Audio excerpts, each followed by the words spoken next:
Durante las décadas centrales del siglo XX, las carreteras de Europa no eran simples vías de paso. Eran escenarios de trabajo duro, reconstrucción y ambición industrial. En ellas no solo se movían mercancías, también se definía qué países, qué ingenierías y qué filosofías serían capaces de soportar el peso real del progreso. En ese contexto nacieron camiones que no buscaban fama, sino resistencia. Máquinas como el MAN 630, el Scania Vabis L56 y, más tarde, el MAN 19280.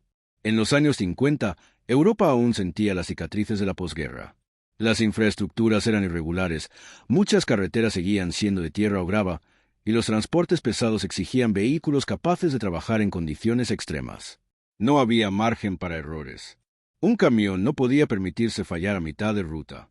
El MAN 630 surgió precisamente para ese entorno. Diseñado con una mentalidad casi militar, este camión no se construyó pensando en el confort ni en la estética. Su objetivo era claro: funcionar siempre. Con su chasis robusto, su tracción preparada para terrenos difíciles y su mecánica sencilla pero fiable, el MAN 630 se convirtió en una herramienta esencial tanto para usos civiles como para aplicaciones militares y forestales. En caminos embarrados, zonas rurales y áreas de entrenamiento, el MAN 630 demostraba una cualidad clave: previsibilidad. El conductor sabía que, aunque el terreno empeorara, el camión respondería. Esa confianza era oro puro en una época donde cada viaje implicaba riesgo.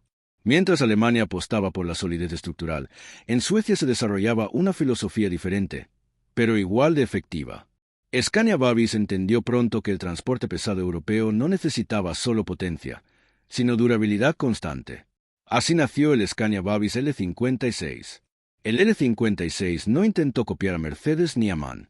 Fue diseñado desde cero para soportar cargas elevadas durante largos periodos sin perder fiabilidad. Su motor no destacaba por cifras espectaculares, sino por un par motor estable, ideal para largas subidas, carreteras rurales y trabajos continuos. Menos estrés mecánico significaba menos averías, y eso era exactamente lo que buscaban los transportistas.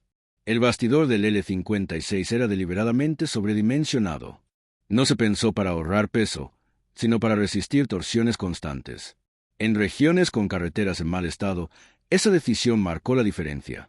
Los camiones suecos empezaron a aparecer en flotas donde antes solo había marcas alemanas. Ese fue el inicio de una competencia real. No una guerra de marketing, sino una comparación directa en la carretera, kilómetro tras kilómetro. A finales de los años 60 y principios de los 70, el transporte europeo entró en una nueva fase. Las distancias aumentaron, los plazos se acortaron y la eficiencia se volvió una prioridad absoluta. En ese escenario apareció el MAN 19280, un camión pensado específicamente para dominar el transporte de larga distancia. El MAN 19280 no era una evolución tímida. Representaba un salto conceptual. Su motor estaba diseñado para ofrecer rendimiento sostenido, no picos de potencia. El conjunto motor-transmisión funcionaba como un sistema equilibrado, capaz de mantener velocidades constantes con cargas elevadas durante horas. Los conductores notaban la diferencia.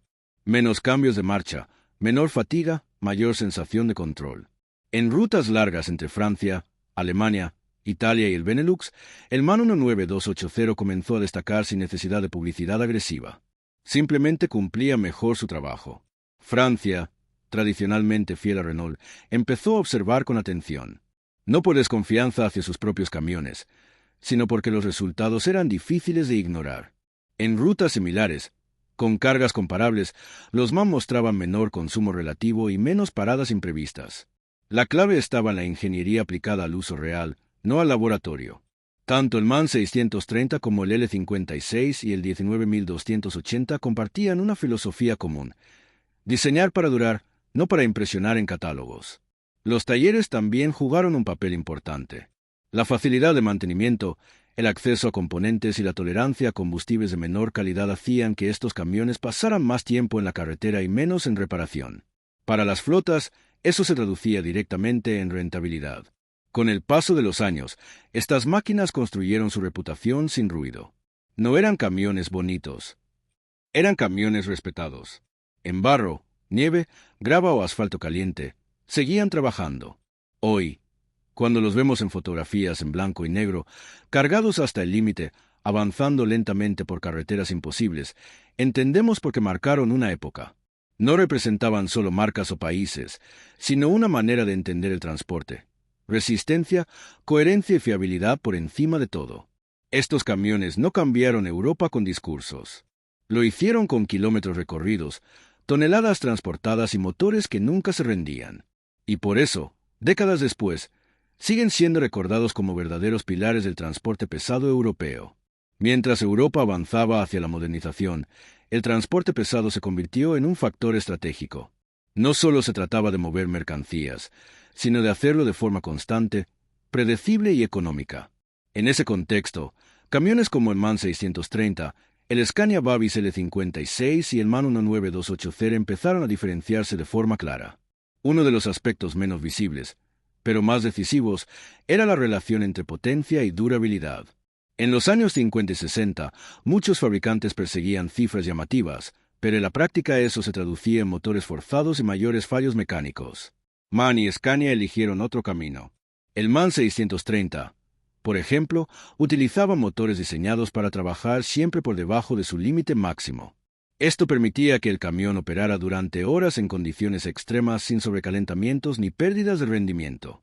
En zonas forestales, obras civiles y carreteras sin asfaltar, esa filosofía marcó la diferencia. Por su parte, el Scania Vabis L56 destacaba por su equilibrio mecánico. No era el más rápido ni el más potente, pero mantenía un ritmo constante incluso con cargas pesadas. Los transportistas pronto entendieron que un camión que llega siempre, aunque tarde unos minutos más, es más valioso que uno rápido pero impredecible. En países como Francia, Italia y España, donde el relieve complicaba el transporte, estos camiones demostraron una ventaja clara. Las subidas prolongadas, el calor y la falta de infraestructuras exigían motores con par estable y transmisiones robustas. El L56, en particular, ganó reputación por su capacidad para mantener tracción en terrenos irregulares. La competencia con Mercedes-Benz era inevitable. Mercedes apostaba por soluciones más refinadas, con mayor atención al confort y la presentación. Sin embargo, en entornos industriales y rurales, muchos operadores preferían la simplicidad funcional de MAN y Scania.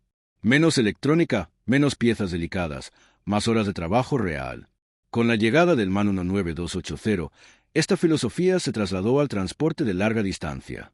El aumento del comercio internacional exigía camiones capaces de recorrer cientos de kilómetros diarios sin interrupciones.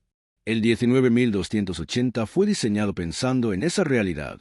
Su cabina, aunque básica comparada con estándares actuales, ofrecía una posición de conducción lógica y resistente. Todo estaba pensado para durar. Los materiales no buscaban lujo, sino resistencia al desgaste. El conductor era una parte más del sistema, no un elemento secundario. Otro factor clave fue el consumo. En una época donde el combustible representaba un coste crítico, los motores MAN demostraron una eficiencia notable para su tamaño. Esto no se lograba con tecnología compleja, sino con una combustión bien optimizada y un régimen de trabajo constante. Scania, por su parte, comenzó a consolidar su reputación como fabricante de motores casi indestructibles. Los L56 que superaban el 1.000.000 de kilómetros no eran casos aislados. Eran el resultado directo de una ingeniería pensada para el uso intensivo, no para ciclos teóricos. En los talleres, mecánicos de toda Europa coincidían en un punto: estos camiones se dejaban reparar. El acceso a componentes era sencillo, los sistemas eran comprensibles y las tolerancias amplias. Esto permitía mantenerlos operativos incluso lejos de grandes centros urbanos. Con el paso del tiempo, estos modelos dejaron de ser simples herramientas de trabajo y se convirtieron en referencias.